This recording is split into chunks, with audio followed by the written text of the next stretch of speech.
today's live chat, which is coming to you from Heilbronn in Germany, and from my motorhome, which is parked here. Today it's the night, or tomorrow really, is the 90th anniversary of the seizure of power by Nazi Germany, or by Adolf Hitler, I should say, really. And despite the fact that Hitler is probably the most written about person in history, there are all sorts of misunderstandings as to why and how he came to power. And the most common belief is that he somehow came to power by winning a general election. I've seen this in the comments various times in the past. That is not really true. But anyway, I'm going to give a quick overview of the situation now. If, as it's a live chat, you can ask anything you want. It doesn't have to be about Hitler. But please keep the language appropriate, and in view of the fact it's difficult for me to actually control what people write. So Hitler came to power on the 30th of January 1933. And so how did this actually happen? So in 1918, World War I ended, and as a result of the end of World War I, a Weimar Republic came into being, and there were a number of general elections. At the beginning, the strongest political party was the SPD, the sort of the moderate left, and in opposition largely was the DNVP, the sort of the conservative party, which was opposed to the Weimar Republic, but and one party which always maintained around fourth position was the Communist Party, and that happened in the elections 1920, 1924. In 1925, despite the fact that 1924, despite the fact that the Nazi Party had been made illegal due to its attempt to seize power in a rather amusing coup d'etat called the Beer Hall Putsch, it did actually stand in the elections. Now, it couldn't call itself the National Socialist German Workers' Party. What it had to do was to call itself the National Socialist Freedom Party. And that was headed not by Hitler because he was in prison, but by Ludendorff, who was one of the coup plotters who also attempted to overthrow the legal German government, and he got away with it scot-free. But more about that in the appropriate video, which I ought to do for the 100th anniversary of the Beer Hall Putsch. The thing is, Ludendorff actually got more votes because in the subsequent elections, the Nazi Party actually declined. It got fewer and fewer and fewer votes. And it wasn't until in 1930 when it had this major electoral breakthrough, and then in summer, 31st July 1932, it became the largest single party in Germany.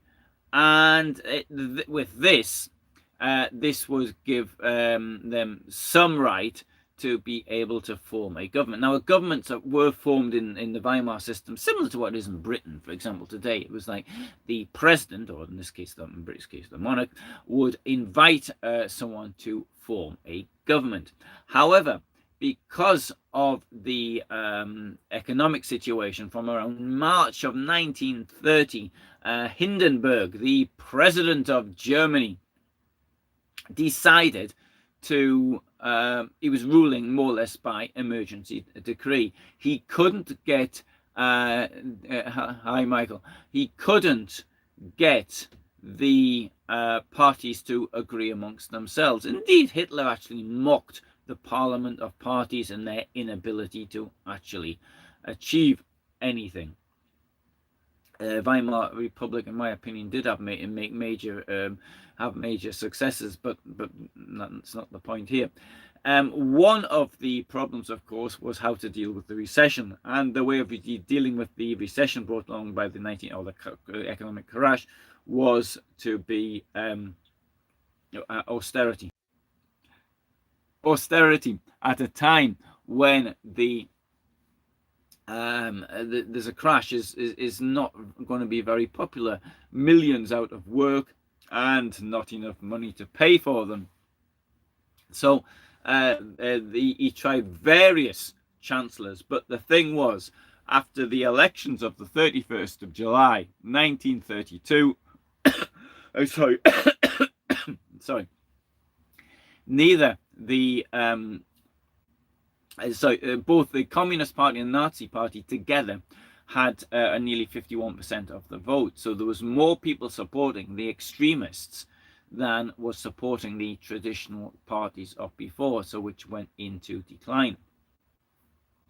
Hitler was offered the post of vice-chancellor. However, Hindenburg certainly looked down his nose at him, a Bohemian corporal. He called Hitler into his office one day, standing up on his cane, this old gentleman, and he gave Hitler a lecture about his party, and he was quite clear he wouldn't come to any deal with them. Indeed, Hitler had stood against Hindenburg to be president, and he had lost. And although Hindenburg was quite cheesed off, because half of the people approximately who had voted for him in 1925 didn't vote for him in 1932, and the voting had to go to a second round. He only got 49.6% in the first round, so he thought, well, it had to go on to a second round.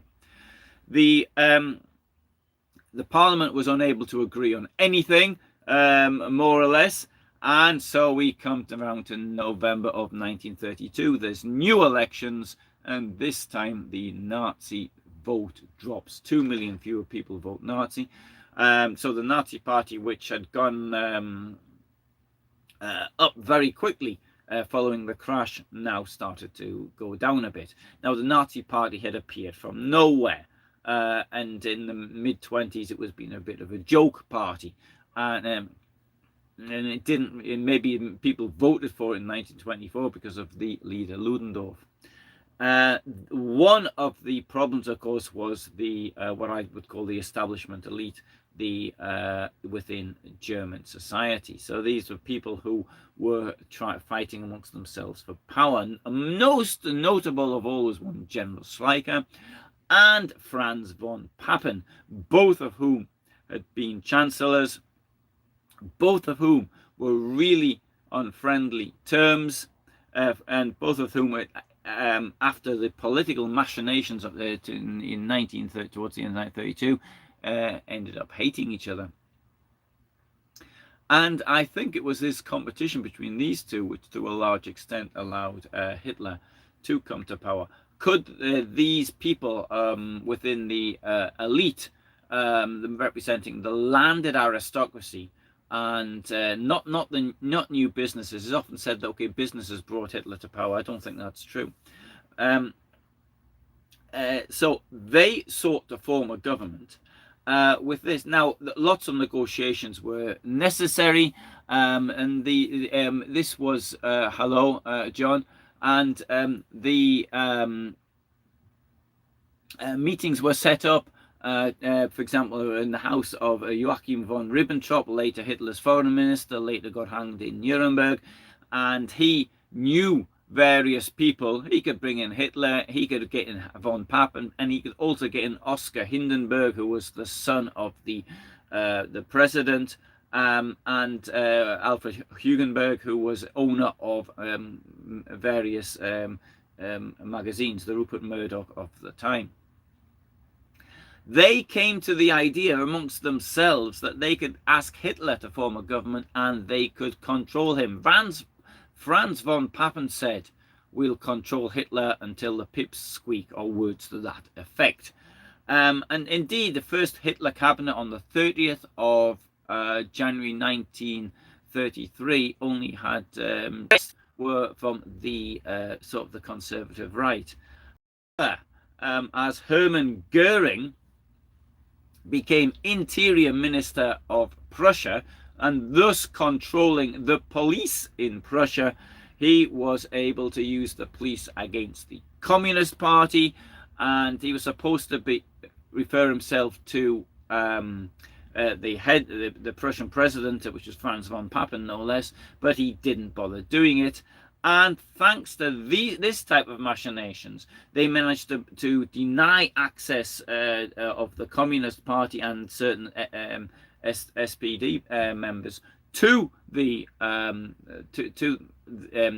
to Parliament, and they brought about the Reichstag fire decree when the German Parliament burned down, which suspended civil rights. And that led to elections which were completely false in March of 1933. And even that couldn't bring Hitler to power without the support of one of the conservative parties.